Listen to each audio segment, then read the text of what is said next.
you dog.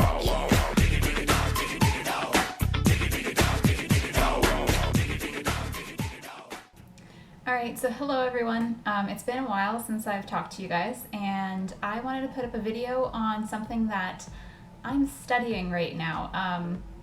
The more that I work with Lyme disease, the more I'm starting to realize that people who have dogs really need to know certain things about Lyme disease. As climate change is happening, we're seeing ticks come into areas that they've never ever been before. And so I think any dog owner that lives in the areas where Lyme disease is prevalent, Lyme disease can be found in both Europe and in North America, that those dog owners should really know a little bit more about the disease. So that's what I'm going to be talking about today. Okay, so what is Lyme disease? A lot of people don't really know what it is. It is a bacterial disease that is carried by ticks. And there's specific ticks that do carry the disease. And it's different between Europe and North America. In my area, so in southeastern Canada, the tick that is most involved in it is called Ixodes scapularis. It's the black-legged deer tick. So the first thing that a dog owner should really do is to kind of figure out what ticks carry Lyme disease in your area, because it's going to be very different based off of where you live. The actual disease itself it's made more dangerous because of the tick. Now, ticks have different life stages. So there's a larva, which is the beginning life stage, a nymph, and an adult. And the two that can transmit the disease are the nymph and the adult. I'm going to show you guys some examples of those later on because I have vials, tons and tons of vials full of ticks right now.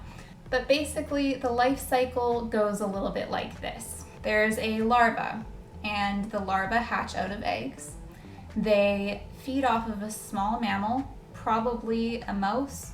The white-footed mouse is pretty much guaranteed to have a lot of Lyme disease in certain areas, especially in North America. And those larvae, after they feed off of those small mammals, overwinter.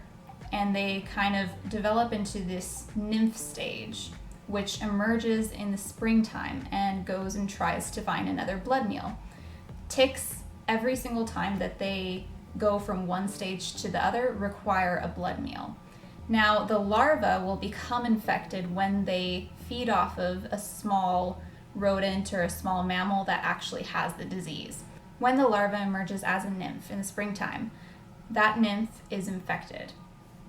And basically, when it bites an individual, whether it be a small mammal, it can be a dog, and it can be a human, it can transmit the disease. Once that nymph has a blood meal, it develops into an adult. And those adults, again, can bite humans. They go after deer a lot of the time, and it can bite dogs as well, and it can transmit the disease. So the key thing about Lyme disease is it's not as scary as a lot of people make it out to be, because it can be avoided quite easily if you know what to do. The actual disease itself can't be transmitted to you unless you have a tick on you for up to 24 to 48 hours. So it takes a long time for the bacteria to make its way up to the mouth parts of the tick. So if you've been bitten by a tick and you see a tick on you, take it off right away. Chances are it hasn't been on you for more than 24 to 48 hours, and you're probably going to be quite fine. The problem is that we're not the only ones that can get ticks. And it's really easy to see a tick on us, right? We've got skin that doesn't have a lot of hair, and you can see a tick on your body pretty easily. The problem is when it comes to dogs. Dogs are covered with fur, and it gets very hard to see ticks on dogs, especially when I show you how small nymphs are. The actual tick itself, the adult tick, is not something that's that scary because they are generally quite a bit bigger.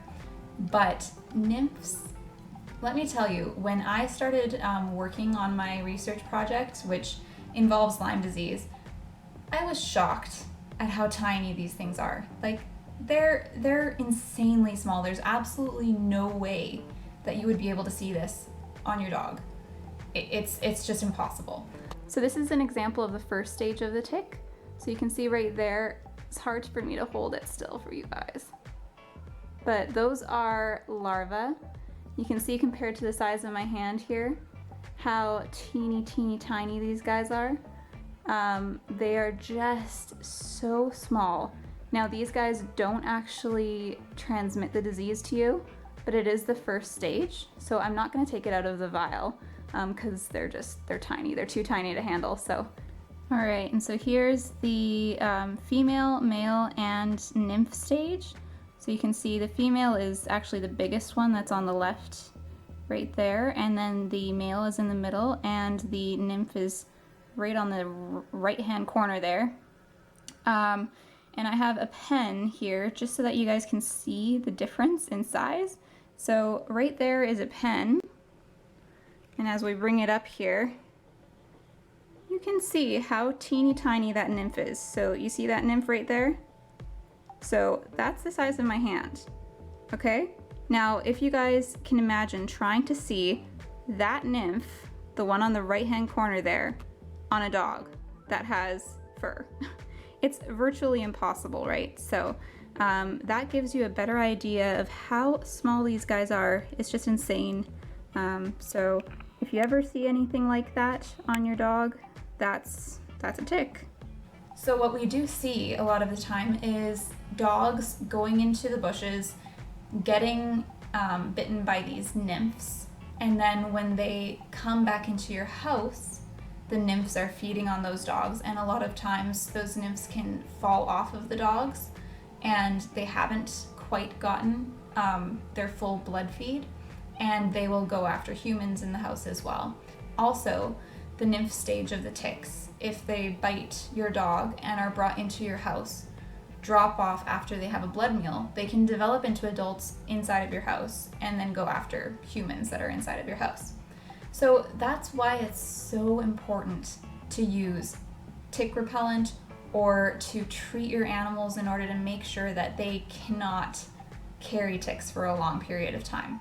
Now you might be wondering whether or not Lyme disease is dangerous for your dog. And there are dogs that do develop Lyme disease, but it's very, very rare.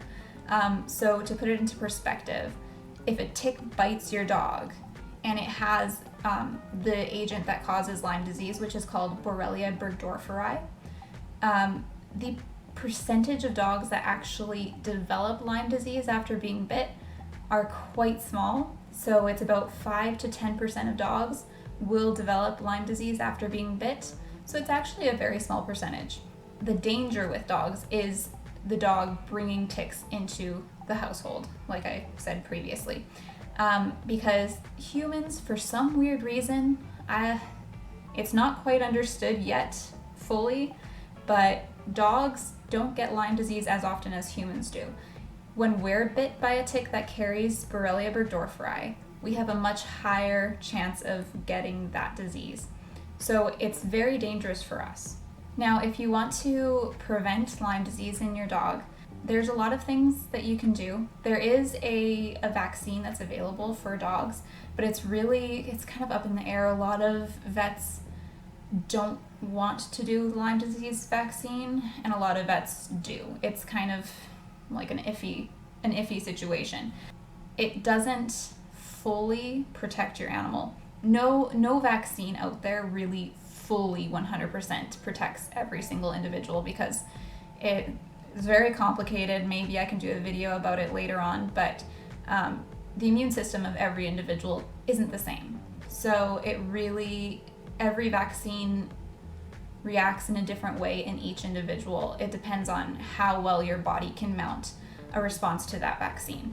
The thing that's most recommended for people to do with dogs is to have some sort of a tick repellent or some sort of a parasitic prevention treatment method that stops ticks from attaching to your dog for too long of a period of time.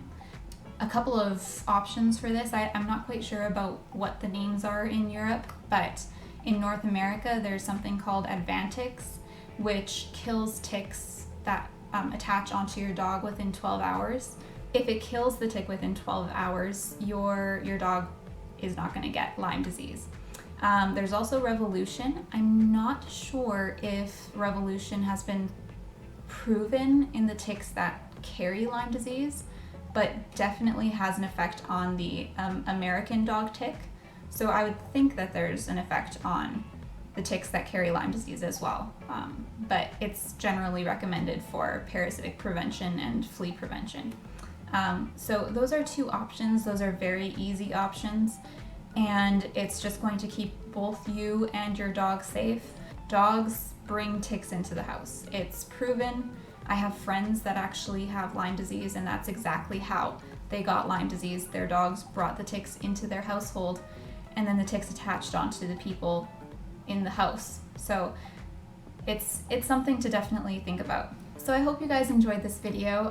Thank you so much for watching, and I will see you guys in another video very soon. Take care. Bye.